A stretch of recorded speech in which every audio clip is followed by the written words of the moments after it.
Hello everyone. Today we are going to start a new chapter of geography for class 7th. The name of the chapter is Natural Vegetation and Wildlife.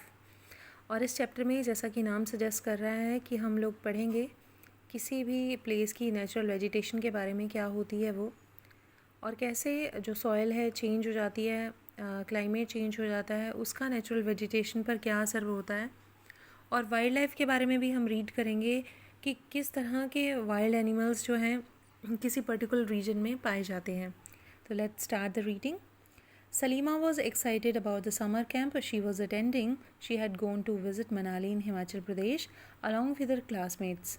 She recalled how surprised she was to see the changes in the landform and natural vegetation as the bus climbed higher and higher.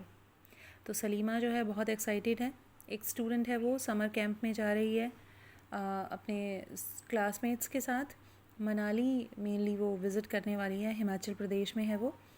और वो देखती है कि जैसे जैसे उसकी बस जो है ऊंचाई की तरफ बढ़ रही है तो हमारी नेचुरल वेजिटेशन में भी काफ़ी डिफरेंस आ रहा है। पहले जो ट्रीज़ थे उस तरह के ट्रीज़ जो हैं ऊंचाई पर नहीं हैं। The deep jungle of foothills campaigning sal teak slowly disappeared. जो डीप जंगल उसको देखने को मिल रहे थे फुट हिल्स पे, जो नीचे की पहाड़ियाँ थी उन पे टीक और साल के जो पेड़ दिखे थे वो अब डिसअपियर हो गए थे क्योंकि वो और ऊंचाई पर पहुंच गए थे। She could see the tall trees with the thin pointed leaves and cone shaped canopies on the mountain slope. तो कहते हैं माउंटेन के स्लोप पर उसको दिखाई दे रहे थे ऐसे पेड़ जो कि जिनकी जो टिप थी वो पॉइंटेड थी और उनकी पत्तियाँ जो हैं वो भी पॉइंटेड थी। She learnt that those were coniferous trees. और उसको पता चला कि वो ट्रीज़ कौन से हैं, coniferous trees. She noticed bloom of bright flower on the tall trees. These were the rhododendron from the Manali as she was covered with short grass and snow in some places.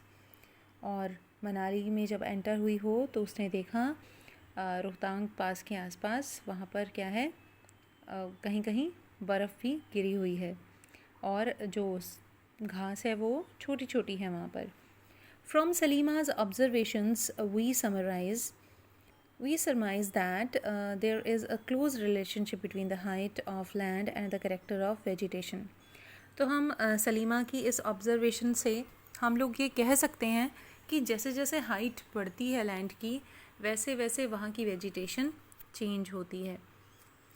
With the change of height, the climate changes and the changes natural vegetation. The growth of vegetation depends on temperature and moisture. जैसे जैसे किसी place की height increase होती है, जैसे जैसे हम ऊंचाई की तरफ बढ़ते हैं तो वेजिटेशन में भी चेंज होते हैं। और ये चेंज क्यों होते हैं? क्योंकि वहाँ का टेम्परेचर अलग है और वहाँ की एयर में जो मॉइस्चर है वो भी डिफरेंट है। यानी वहाँ का ऑब्वियसली जैसे हम और ऊंचे पहाड़ों पर जाते हैं तो वहाँ पर ठंड ज़्यादा होती है और वहाँ की एयर में मॉइस्चर भी ज़्यादा होगा। It also depends on the factor like slope and thickness of soil. किसी भी जगह की जो वेजिटेशन है वो डिपेंड करती है वहाँ के स्लोप पे भी, कि वहाँ की जो ज़मीन है वो प्लेन एरिया है या वो स्लोपिंग एरिया है, उस पर भी डिपेंड करती है। और थिकनेस ऑफ सॉइल, कि वहाँ सॉइल कैसी है, वहाँ की मिट्टी कैसी है, उसी के अकॉर्डिंग वहाँ पर वेजिटेशन पाई जाती है। The type of thickness of natural vegetation varies from place to place because the variation of in these factors. क्योंकि फैक्टर्स अलग अलग हैं इसीलिए वेजिटेशन भी डिफरेंट होगी। Natural vegetation is generally classified into 3 broad categories as follows. तो natural vegetation को हम 3 तरह से डिवाइड कर सकते हैं। फर्स्ट जो इसका क्लासिफिकेशन है वो है फॉरेस्ट। फर्स्ट है फॉरेस्ट, और फॉरेस्ट में क्या क्या आता है? Which grows where temperature and rainfall are plentiful to support the tree cover. तो हम कह सकते हैं कि फॉरेस्ट एरिया वो एरिया है जहाँ पर ट्रीज़ जो हैं अपने आप बिना किसी सपोर्ट के, क्योंकि वहाँ पे टेम्परेचर और रेनफॉल अच्छा है इसीलिए वो जो ज़मीन है वो पेड़ों से ढक जाती है। Depending upon these factors dense and open forest are grown. क्योंकि वहाँ पर रेनफॉल अच्छा होता है वहाँ का टेम्परेचर अच्छा है, तो वहाँ पर डेंस फॉरेस्ट, घने जंगल अपने आप ही ग्रो कर जाते हैं। उसके बाद है दूसरा क्लासिफिकेशन, वो है ग्रासलैंड्स का। ग्रासलैंड्स क्या होते हैं? Which grow in the region of moderate rain, जहाँ पर बारिश उतनी ज़्यादा नहीं होती जितनी कि पेड़ों को चाहिए, तो वहाँ पर घास उगती है और उसको हम ग्रासलैंड्स बोलते हैं। शर्ब्स क्या होती हैं? Thorny shrubs and scrubs grow in the dry region, तो जो कांटेदार झाड़ियाँ होती हैं उनको हम शर्ब्स बोलते हैं, और छोटी ऊंचाई के जो पेड़ होते हैं वो ड्राई रीजन में उगते हैं।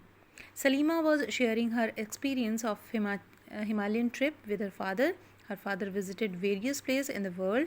He told Salima about his observation in the variety of vegetation in different parts of different continents.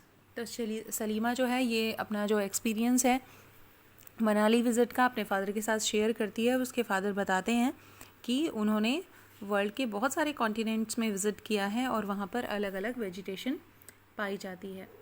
He mentioned about the coniferous forest in the subpolar region, thorny bushes in desert, thick tropical hardwood forest in the humid regions and many more. तो यहाँ पे hardwood tree का जिक्र है, coniferous forest का जिक्र है, ये सब आप नेक्स्ट पार्ट में ज़रूर पढ़ेंगे इसी चैप्टर में।